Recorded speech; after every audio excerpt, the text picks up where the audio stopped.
샬롬, 평안하셨습니까?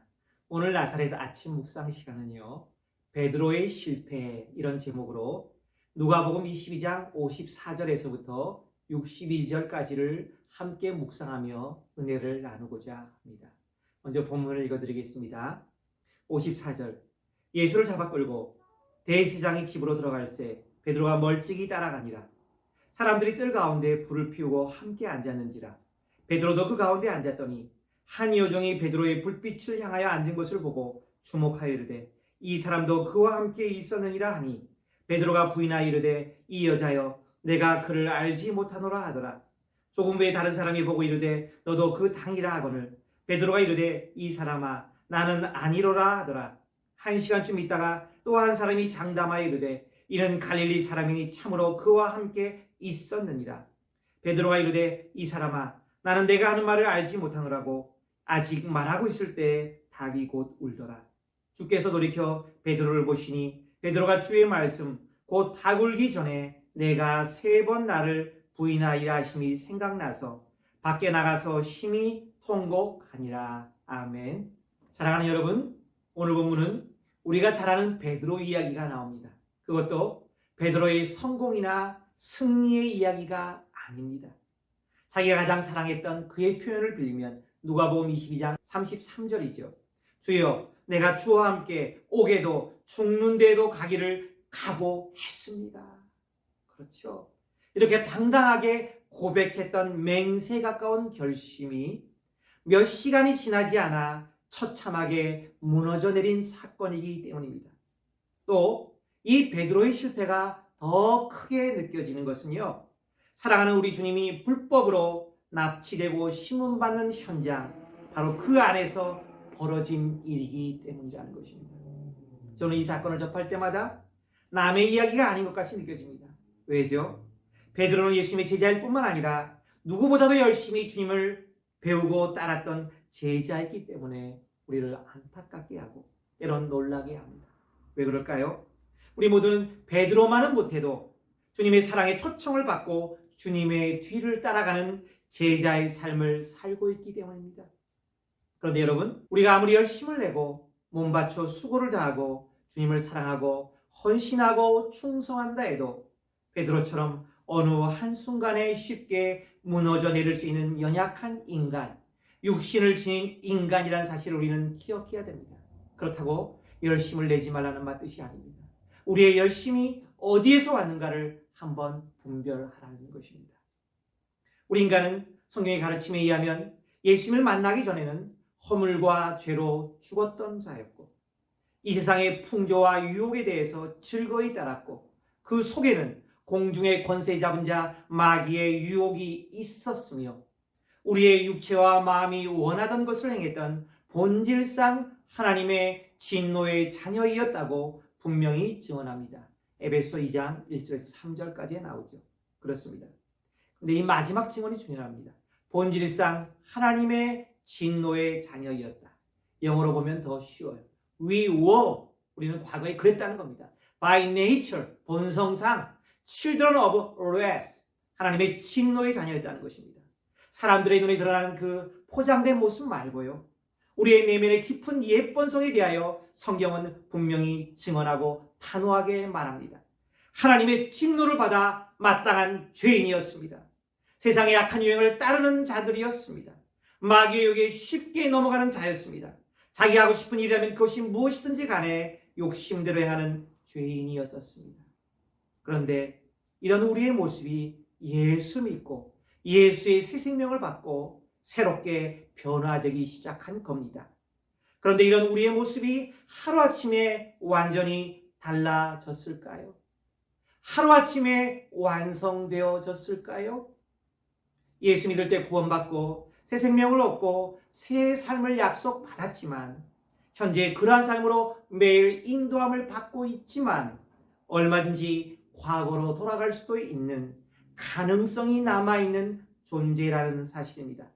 또 우리를 넘어뜨리기 원하는 마귀도 분명히 우리 옆에 함께 있다는 것입니다. 그래서 우리가 제자의 삶을 산다는 것은 매일매일 주님을 만나서 그분께 우리의 영성을 훈련받고 주님을 따르기 위해 나를 부인하고 내게 주어진 십자가를 지고 따르는 삶을 훈련받는 학생, 제자라고 하는 것입니다.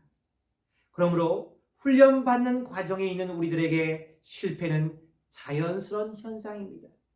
우리를 기대하는 공동체 앞에 우리의 모습이 드러났을 때, 즉 부끄러운 모습을 드러낼 때 심히 답답하고 안쓰럽지만 우리가 이미 통과한 하나님의 훈련과 성숙의 정도에 따라서 이 연약함과 실수, 실패는 어찌 보면 계속 일어나는 현상입니다. 오늘 본문에서는 베드로가 3번씩이나 주님을 부인했던 실패 현장이 기록되어 있습니다. 그렇지만 오늘 본문을 조금 더 눈여겨보면 그 반대의 사실도 성경 기자 누가는 주목하고 있다는 것입니다. 한번 살펴볼까요? 누가복음 22장 54절, 오늘 본문의 첫 번째 구절이죠. 예수를 잡아 끌고 대제사장의 집으로 들어갈새 베드로가 멀찍이 따라가니라. 그렇습니다. 그들이 상상하지도 못했던 불행한 사건, 제자 가룟 유다가 예수님을 배신하고 또 예수님이 대제사장이 보낸 무리들에 의해서 체포되는 사건, 이것이 일어나자 모든 제자들이 주님을 버리고 달아났지만 그래도 베드로는 자기가 사랑했던 주님에 대한 순종을 지키기 위해 주님의 뒤를 멀찍이 따라가고 있었다는 것입니다. 그리고 결국에는 대제사장의 집 안뜰까지 용기를 내어 들어갔다는 것입니다. 끝까지 주님을 가까이서 지켜보며 주님에 대한 안타까운 그의 마음을 분명히 표현하고 있었다는 것입니다. 누가복음 22장 61절에서 62절, 오늘 본문의 마지막 두 구절을 볼까요? 주께서 돌이켜 베드로를 보시니, 즉 베드로가 3번이나 모른다고 부인한 이후를 말합니다. 바로 주께서 바로 그때 베드로를 바라보시니, 이때 이 바라본다는 단어가요, 연민의 마음을 가지고 지극히 불쌍히 여기시며 안타깝게 보셨다는 뜻입니다. 베드로가 주의 말씀 곧 닭 울기 전에 내가 3번 나를 부인하시리라 하심이 생각이 나서 밖에 나가서 심히 통곡하리라. 베드로는 3번이나 사람들의 질문을 받자 너는 예수님과 같은 그룹에 속했어, 너는 예수님과 함께 있지 않았니? 라고 할 때 그만 모른다고 부인해버리고 맙니다. 그리고 바로 마지막 부인의 순간에 주님의 예언대로 닭이 울었습니다. 예언하심이 기억났겠죠. 또 공교롭게도 주님과 눈이 마주칩니다. 주님은 심히 불쌍하고 안타깝고 가련한 베드로를 사랑의 눈으로 바라보셨을 것입니다. 이때 베드로는 누가 아무 말도 하지 않았지만 그 심경에 큰 변화와 동요와 아픔이 다가왔습니다. 분명히 의도한 것은 아니었지만 주님을 부인하게 된 자신이 미웠을 것입니다. 거기다 주님과 눈이 마주치자 자기의 실패한 모습 때문에, 자기의 한심한 모습 때문에 괴로워 죽을 지경이었을 것입니다. 그래서 그는 억제할 수 없는 감정에 휘말려 밖으로 뛰쳐나가게 되고 심히 통곡했다고 기록하고 있습니다. 결국 베드로는 회개하게 되고 주님의 한량없는 용서의 은혜를 받고 다시 제자로서의 삶을 복귀하게 됩니다. 자세한 기록은 요한복음 21장에 나옵니다. 사랑하는 여러분, 우리의 삶 속에 어떤 고난이 닥칩니까? 여러분의 열심과 헌신이 어느 한순간에 흔들리고 무너져버리고 말았습니까? 이전에 죄악된 삶으로 돌아가려는 유혹을 받고 계십니까? 괜찮습니다. 그럴 수도 있습니다. 분명히 여러분이 원하지 않은 일이었지만 여러분의 뜻이 아닌 정반대의 상황으로 일이 흘러가서 주님을 더 힘들게 하는 일이 벌어졌습니까? 괜찮습니다. 이 베드로도 그랬다는 것입니다. 우리 주님은 이런 우리의 연약한 모습까지도 바라보시면서 한없는 자비와 사랑의 눈으로 안타까워하시며 베드로를 보셨듯이 우리를 보고 계신다는 사실을 기억하시기 바랍니다. 그리고 그 연민의 눈빛 때문에 마음에 괴로움이 생기고 회개의 마음이 생기고 통한의 눈물을 흘리고 싶으십니까? 그렇다면 주님 앞으로 나아가서 마음껏 여러분의 실패와 여러분의 슬픔과 여러분의 좌절을 주님 앞에 내려놓고 십자가 앞에 내려놓고 마음껏 우십시오. 그럴 수도 있습니다. 주님께 솔직히 나의 연약과 실패를 인정하며 주님 앞에 다시 한번 엎드리시고 초심으로 돌아가시기 바랍니다. 그거면 됩니다. 그것이 주님 앞에서 우리가 할 수 있는 최선일 때도 있습니다. 이 사실을 기억하시기 바랍니다. 기도하겠습니다. 하나님 감사합니다. 우리가 기대했던 그 멋진 제자 베드로는 오늘 한없이 무너져 내립니다. 주님의 가장 힘들고 어려웠던 바로 그 순간에 의도한 것은 아니었지만 주님을 모른다고 부인하면서 정말 주님의 가슴에 가장 큰 대못을 박았는지도 모릅니다. 이것이 바로 베드로의 모습이자 우리 모든 그리스도인의 모습일 수 있습니다.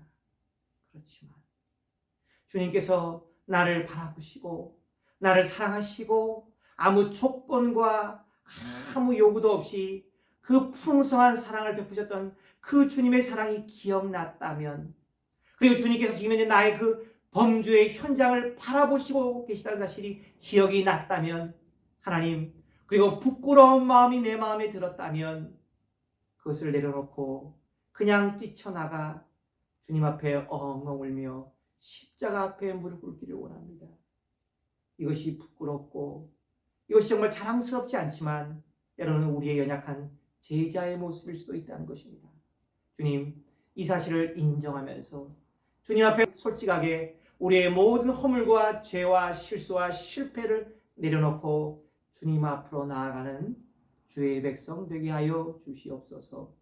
감사드리오며 이 모든 말씀 우리 주 예수님의 이름으로 기도하옵나이다. 아멘.